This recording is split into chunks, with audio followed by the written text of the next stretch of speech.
with our motto, let learning be a joy and teaching a pleasure. Here we are with a remote teaching and learning process to bridge the gap. Happy learning, students.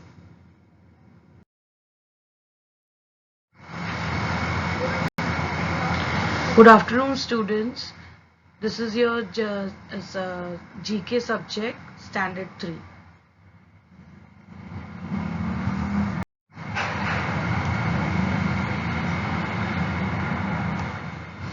Yes, children, the first topic tells us about magnificent building. Magnificent building means very, very big building. Okay, like example, we have seen in our pictures. Okay, like fill in the blank type it is. Where it is like a small clues are given and we have to write the answers from the bracket. Now, first one is given. Tons of wrought dash were used to construct the Eiffel Tower. Now Eiffel Tower, children, is very important place, an important monument constructed. Now it was constructed by how much iron they have mentioned. Tons of wrought iron. The first answer is iron. It is made up of iron. Okay. Now second one, the Colosseum in Rome was built with types of dash and ancient concrete. So the second answer is limestone. Children, limestone is one kind of stone which is being used to construct any monument. So much type of limestone was used in that Colosseum in Rome, which is built. Okay. The third one is the Statue of Liberty in the United States is coated with a thin layer of dash which turns blue-green with age. Okay, it is a thin layer of copper. Okay, now there also in the Statue of Liberty in United States, there little bit copper also is used to make that statue. That's what they want to tell us. Then the fourth one is the Great Pyramid of Giza in Egypt is made from dash. It is made from stone. S-T-O-N-E, stone. Okay, so Great Pyramid of Giza is one kind of pyramid which we can see. Okay, in Egypt it is, children, but and it is made up of stones. The fifth one, the Harmandir Sahib located in Amritsar is built in marble and copper, which is covered with gold leaves, and this has earned the temple the name the Golden Temple. Now children, this temple is very famous. It is in Amritsar. Okay, and everybody goes to visit this temple, and the name of the temple is being kept after gold, because the temple on top they are having one kind of leaves which are made up of gold. So that's why they have given the name also Golden Temple. Yes, children, now you all like the sports, but now summer seasons are coming, so you all love to see water sports. Okay, so there are many sports which can be played in and over or underwater, and they are adventurous, fun-filled and exciting. So let us see some of the sports what you can see on the screen, and you have to write the answers for that. Okay, so I will be telling you the correct answer. Now first answer is surfing.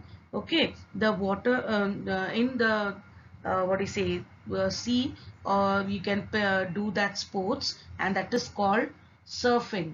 Okay, the second one is scuba diving. Now scuba diving is nothing else but you have to go inside the deep inside the water in search of uh, fish or anything what you want inside the sea to see, or you want to get from inside the sea. Okay, so that is called scuba diving. And third one is rafting. Now this is very important sports, children. It is being played in many countries, and even in our country, wherever it is one kind of sports. And you can see by the picture only, there's a small boat inside. Some children are there, or some people are there who want to play that, or some people wants to only go from here and there and see how the rafting is being done in the water. That kind of sports also being played. The last one you can see is water polo. Now water polo is again, this game is being played in the water with a ball. Okay, that's why.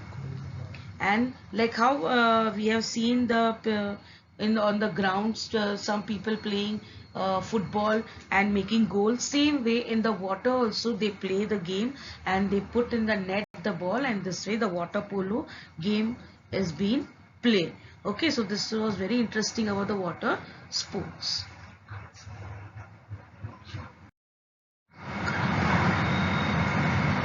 Now children, the next topic we'll see is about the get set go. It is a small kind of fill in the blank type answer. Again, the answers are given in the bracket, and we'll see what it is. Okay, a doctor who checks our eyes is called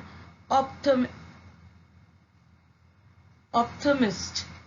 Okay, ophthalmologist. Okay, the person who's checking our eyes, that person, that kind of doctor is called ophthalmologist. Okay, when you will go become big, and when we go anytime for checkup for eyes, that time you can see that also. Okay, and the second one, a dictionary is a dash. A dictionary is a reference book. Okay, like anytime when we have any problem we have with the words or meaning, we just refer to dictionary. So that's why it is called reference book. Now number 3, Dr. Salim Ali, one of the greatest ornithologists, is also known as Dash of India. He is also known as Birdman of India.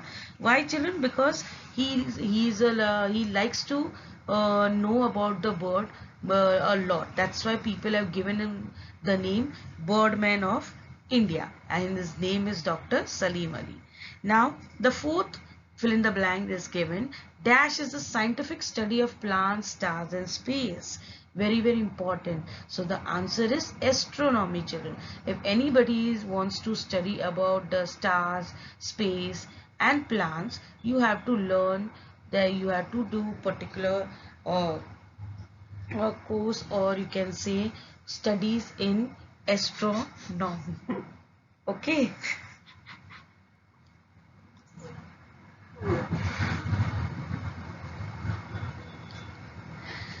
Fifth one, dash is the most abundant gas in Earth's atmosphere. Okay, so the answer is nitrogen. The sixth one is, the deficiency of iodine causes dash. The answer is goiter. Children, if any kind of deficiency, especially the iodine is less in our body, so we have a deficiency, or you can say is one small kind of disease called goiter.